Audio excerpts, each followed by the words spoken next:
This video will show you how to save Google Form responses to Google Sheets and Excel. So open up Google Forms and then find the Google form you want to get the responses for. Once it's opened, you can go to the responses section. You'll then see how many responses there are.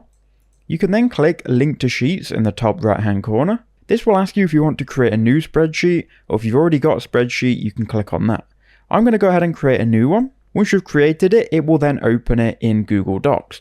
Now, every time a new response comes in, it will update this Google Sheets here.